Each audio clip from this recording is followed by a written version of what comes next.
আপনি যাই করেন, আমার কথা শোনেন, আপনি যাই করেন, যত পাপই করেন না কেন, নামাজটা ছাড়েন না। নামাজটাই আপনাকে ইনশাআল্লাহ পাপ থেকে দূরে রাখবেই ইনশাআল্লাহ।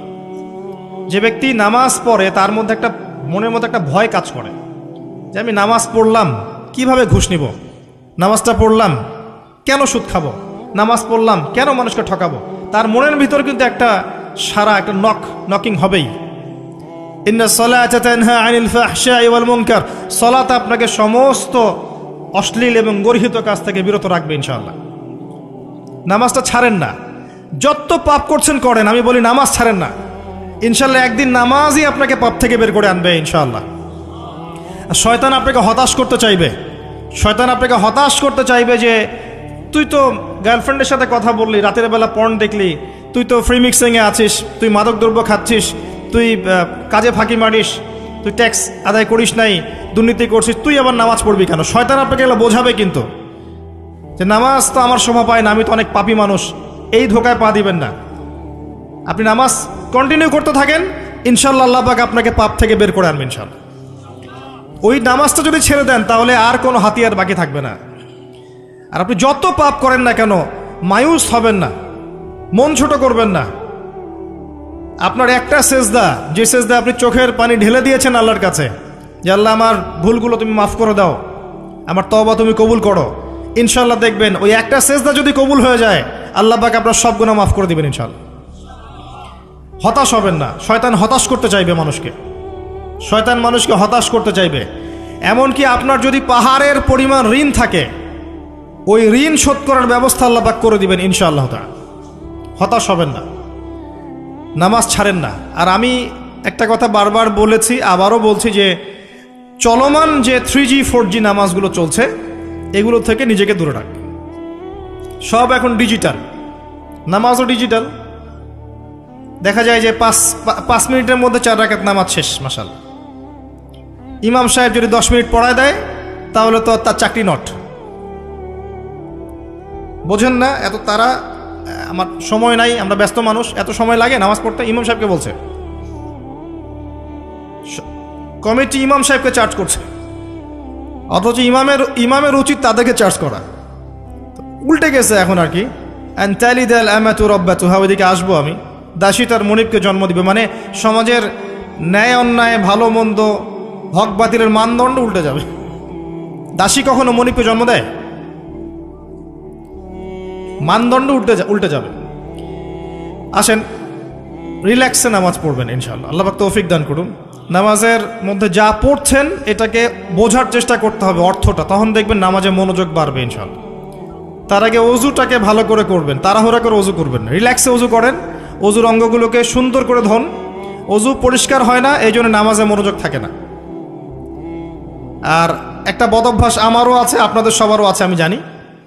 অজুতে আমরা যে পরিমাণ পানি খরচ করি, এই পরিমাণ পানি দিয়ে নবী সাল্লাল্লাহু আলাইহি ওয়াসাল্লাম গোসল করতেন। হ্যাঁ, আর আপনার মাথায় যত চুল আছে তার চেয়ে বেশি চুল ছিল নবী সাল্লাল্লাহু আলাইহি ওয়াসাল্লামের মাথায়। আপনার 2-3 জনের মাথায় যত চুল আছে তার চেয়ে বেশি চুল ছিল নবী সাল্লাল্লাহু আলাইহি ওয়াসাল্লামের মাথায়। তারপরেও তিনি অল্প পানি দিয়ে গোসল করে ফেলতেন।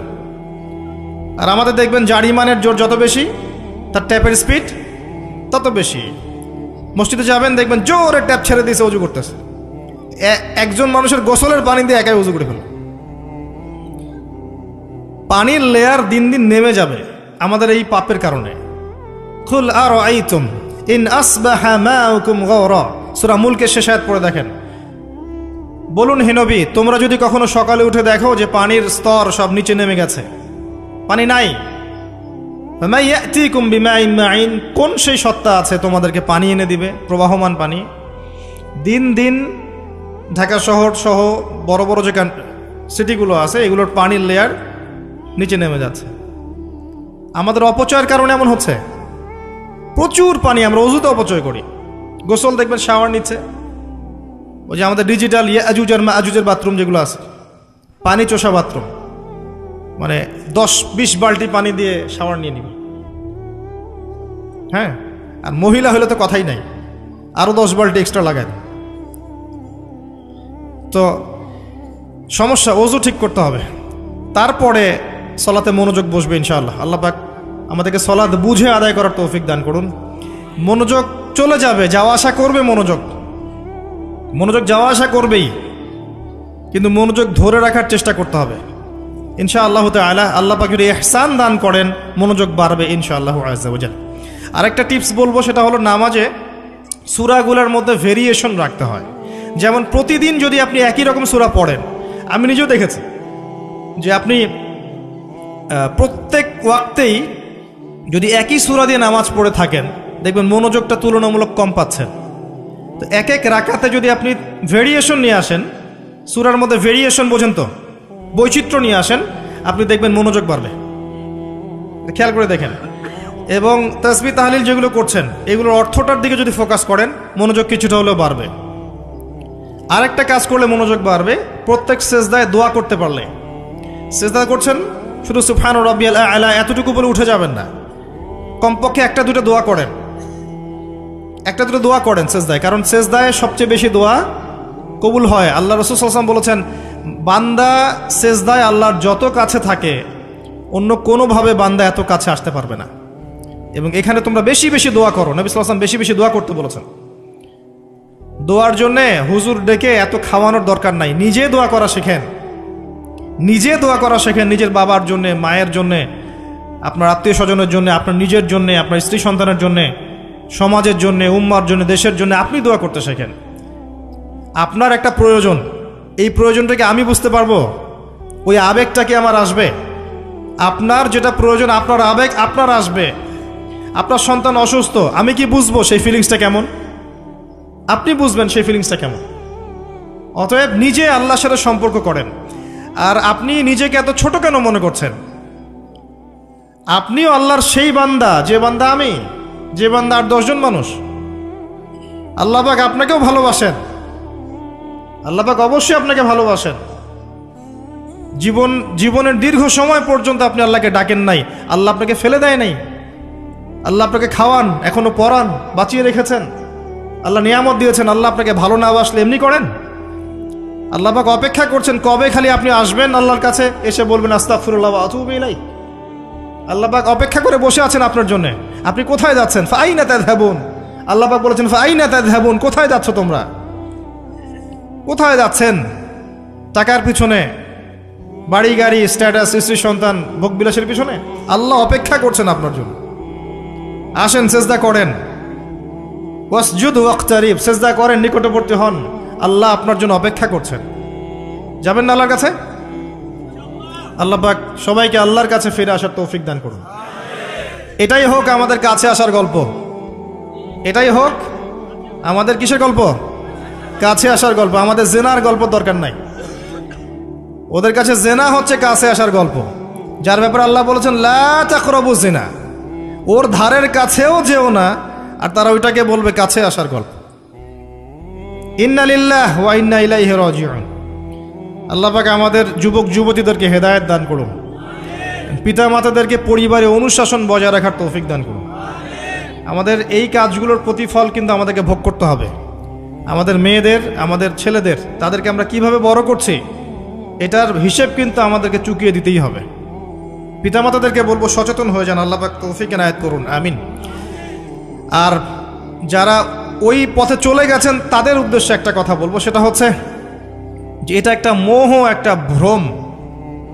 বাস্তবতা হচ্ছে যে আপনাকে প্রতিশ্রুতি দিচ্ছে সে আপনাকে অনেক ভালোবাসে, আদতে সে আপনাকে ভালোবাসে না।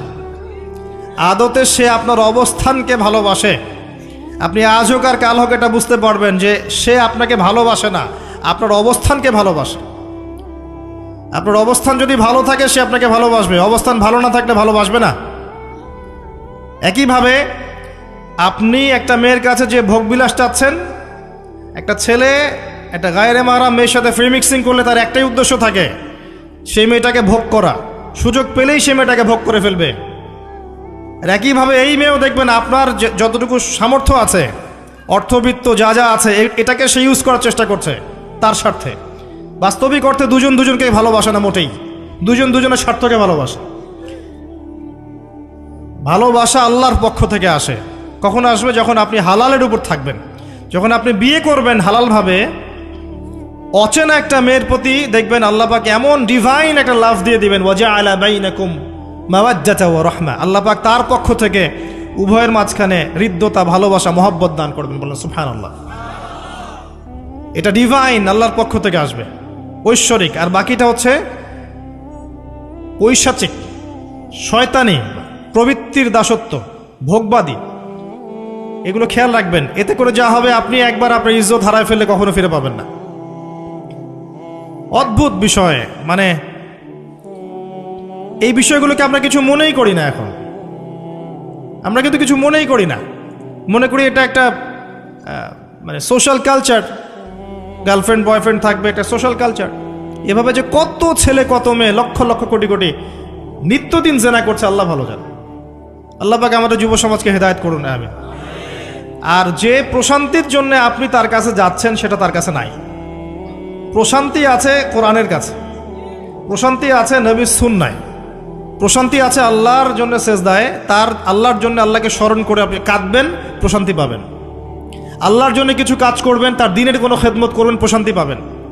আল্লাহর কোরআনের 10টা আয়াত মুখস্থ করেন, মনে এমন শান্তি আসবে যেটা আপনি কোথাও পাবেন না। আমি চ্যালেঞ্জ করে বলছি আপনাকে, আপনি আল্লাহর কিতাবের আজকে গিয়ে 5টা আয়াত মুখস্থ করেন, অর্থটা পড়বেন, কয়েকবার চর্চা করেন, মানুষকে শোনান, আপনি মনে এমন একটা প্রশান্তি পাবেন যেটা পৃথিবীর কোনো জায়গায় পাবেন না। এখানে প্রশান্তি এত এত বেশি মাত্রায় আসবে, যার খবর যদি ওই পশ্চিমারা জানতো, তাহলে আমার কলিজায় বোম মেরে উড়িয়ে দিত। কথা বুঝতে পারেন নাই? আল্লাহর পথে চললে যে প্রশান্তিটা পাওয়া যায়, এর খবর যদি ইসলামের শত্রুরা জানতো, তাহলে মুসলিমদের কলিজায় পারমাণবিক বোমা মারত। তারা জানে না কি প্রশান্তি এখানে পাওয়া যায়। আপনি যে প্রশান্তির জন্য এখানে যাচ্ছেন, এটা ওখানে নাই। কোরআনের কাছে আছে, সেজদায় আছে, নামাজে আছে, তাহাজ্জুদে আছে, আল্লাহর জিকিরে আছে। আর নেককার স্ত্রীর কাছে আপনি প্রশান্তি পাবেন। এটা আল্লাহ আপনাকে গিফট দিয়েছেন। আদম আলাইহিস সালামকে আল্লাহ পাক দিয়েছেন না? তার একাকী বোধ হচ্ছিল জান্নাতে, আল্লাহ পাক সঙ্গিনী সৃষ্টি করেছেন। এখানে আপনি প্রশান্তি পাবেন, বাকিগুলো প্রশান্তির উৎস নয়।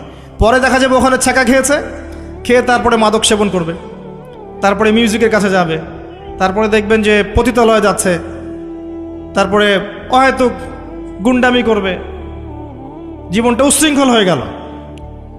কেউ কেউ আত্মহত্যাও করবে, কারণ হচ্ছে ওই যে শুরুতে একটা মেয়ের সাথে প্রেম করে ছ্যাঁকা খেয়েছে, ওখানে প্রশান্তি খুঁজেছে, শয়তান এদেরকে নিয়ে খেলেছে, এক পর্যায়ে দুজনের জীবন নষ্ট করে ফেলে দিল। আদতে কি হলো, মুসলিম উম্মাহ থেকে 2টা নক্ষত্র ঝরে গেল। হয়তো ওই যুবককে দিয়ে দিনের কোনো খেদমত হতো, এখন আর হলো না। হয়তো ওই যুবক তার যৌবনকালটা ইবাদত করে কাটাতে পারতো, আরও সে ছায়া ছায়া পেত, আর পেল না।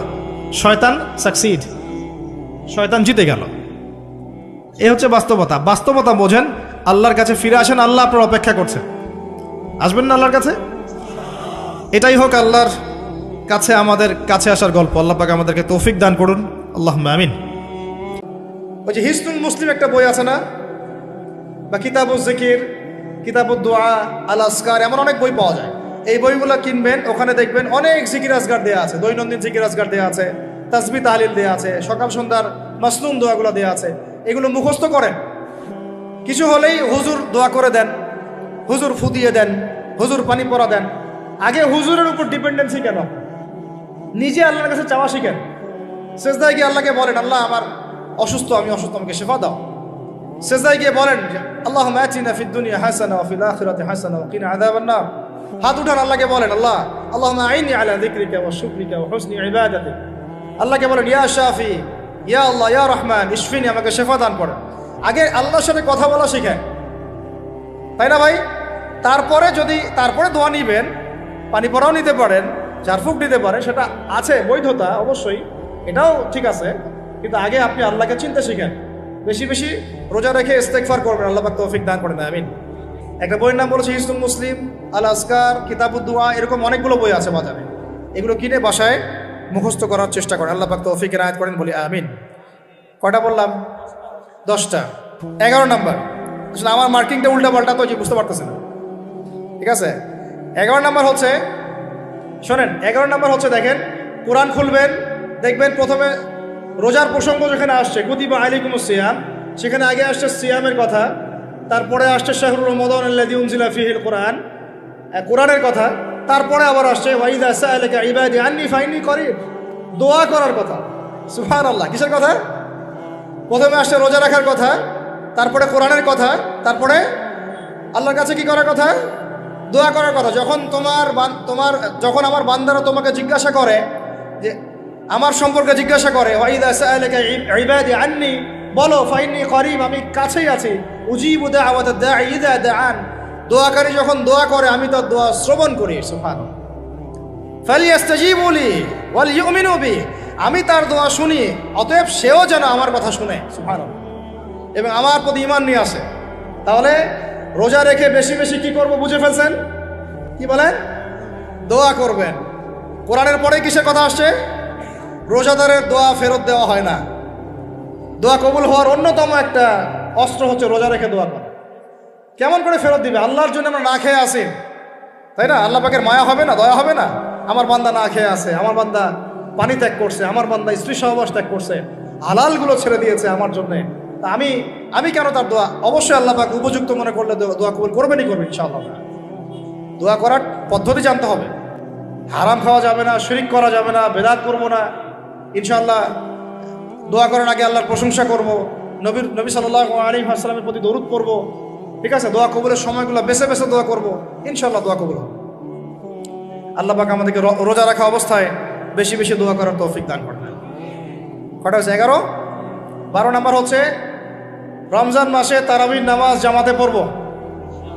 কি বললাম বলেন? রমজান মাসে সালাতুত তারাবি জামাতে পড়ব। এখন আমি আরো 3টা কথা বাড়াই দিচ্ছি। কেউ হজম করতে পারলে করেন, যদি না করতে পারেন বদহজম হয়ে যায়, কিছু করার নাই। বদহজম যদি হয়ে যায় পরে আমাদের সাথে মাদ্রাসায় এসে বসেন, কিতাবপত্র খুলে দেখাবো, কথা হবে ইনশাল্লাহ। ঠিক আছে? অনলাইন গরম করার দরকার নাই। রমজান মাসে আমরা তারাবির নামাজ পড়বো ইনশাল্লাহ জামাতে। কোথায়? জামাতে ইনশাল্লাহ। 1। 2 নম্বর, তারাবির নামাজ পড়বো 20 রাকাত। কত রাকাত? 20 রাকাত। আর যদি বলেন যে আমি ভাই কম পড়েন আপনি বাসায়, কোনো সমস্যা নাই, আপনি আপনার মতো করে বাসায় পড়েন, কোনো সমস্যা নাই। যদি উমর রাদিয়াল্লাহু আনহু এর উপর আমল করে থাকেন, আমার আমল করতে কোনো সমস্যা নাই। যদি উসমান রাদিয়াল্লাহু আনহু 2 আযান চালু করে থাকেন, তাহলে আমার আমল করতে কোনো সমস্যা নাই। ওই যে হাদিসটা বলেছিলাম প্রথমে, কে নাজাত প্রাপ্ত ফেরকা? মা আনা আলাইহি ওয়া আসহাবি, আমি আর আমার সাহাবীরা যার উপরে আছি। আরেকটা হাদিস কি? আলাইকুম বিসুন্নতি ওয়া সুন্নতি খুলাফায়ে রাশিদিন মাহদিয়িন মিন বাদি, তোমাদের উপর অবধারিত হচ্ছে, ওয়াজিব হচ্ছে আমার সুন্নতকে আঁকড়ে ধরা এবং আমার সাহাবীদের সুন্নতকে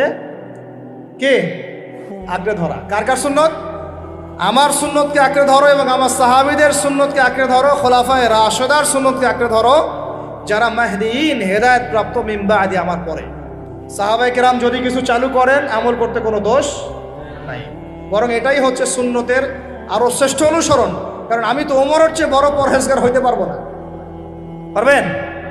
তাহলে আমি তো উসমানের চেয়ে দিন বেশি বুঝি না। তিনি যদি 2 আযান চালু করতে পারেন, তাহলে আমি তাকে বেদাতি বলতে পারি না। নাউযুবিল্লাহ। যদি কি আমি তাকে এভাবে শব্দ প্রয়োগ করা হয়েছে বাংলাদেশে, উসমান রাদিয়াল্লাহু আনহু যদি 2 আযান চালু করে থাকে, ওটা বেদাত হয়ে গেছে। নাউযুবিল্লাহ। বলেন নাউযুবিল্লাহ। সাহাবীরা কিছু চালু করলে যদি বেদাত হয়, তাহলে সুন্নত হবে কি? তাহলে সুন্নত কোনটা হবে?